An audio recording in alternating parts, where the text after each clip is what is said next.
Hey class, so as promised I'm going to give you a video explaining how to do your first homework assignment, which is paper 1, footprint calculators and GDP for CO2 emissions.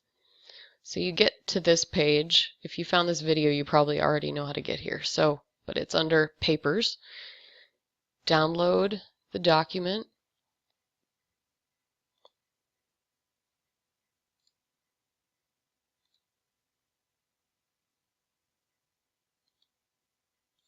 Open that. So here's the assignment description. You have part 1 where you solve these two EPA calculators. Actually, one of them is EPA, the other one is the footprint network. So one of them is a carbon calculator, the other one is an ecological footprint calculator. So go to those sites and follow prompts that should be somewhat self-explanatory. And then you'll want to enter in these answers to questions.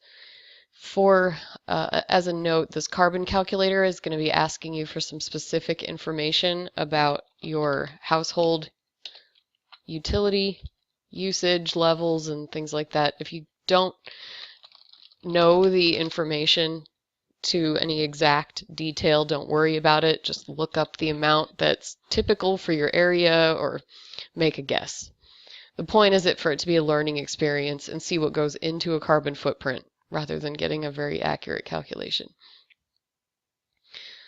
The part I'm going to focus on in this video is part 2, which is looking at the carbon footprint and ecological footprint of whole countries. And that's going to be using some data from the World Bank. They collected data from all over the world on lots of different things, too numerous a list, but you can go to their website and check it out.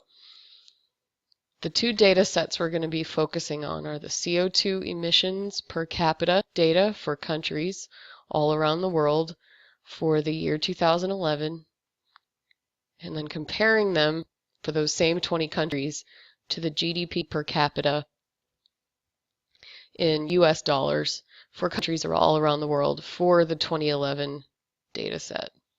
So these are the two links that are provided in the document. I opened them up already to save some time in the video. And you're going to be plotting them on an XY scatter plot to show whether or not there's a relationship between GDP, which is the country's gross domestic product, the sort of measure of wealth of a particular country, and its carbon emissions. So do wealthier countries have higher CO2 emissions?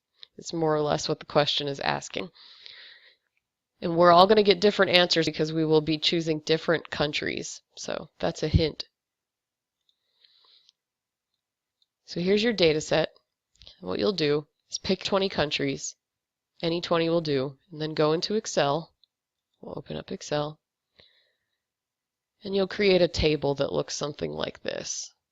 You'll have your list of countries. I just called mine country 1 through 20, but you'll have the actual names. Their GDP per capita for 2011 and their CO2 emissions per capita for 2011. Once you have this table set up, you'll just copy and paste that information directly from here just by highlighting it. Right-click, copy, and go into Excel. Find a cell to put it in, right-click, and then go to this Paste Values right there. That will actually bring that number in. So now you know how to do that if you haven't used Excel before. So you enter all your data in. You can put borders around them. I'll show you right here. You can put borders or none. Doesn't matter to me. And to make a chart, an XY scatter plot in Excel, you just highlight the columns that you want to turn into the scatter plot, like this. Go to Insert, Recommended Charts, and actually Scatter is the first one that it gives you. Just in case it doesn't, you go to All Charts, XY Scatter, and then you select that. So it kind of made it for you already. You want to change the title to CO2 emissions versus GDP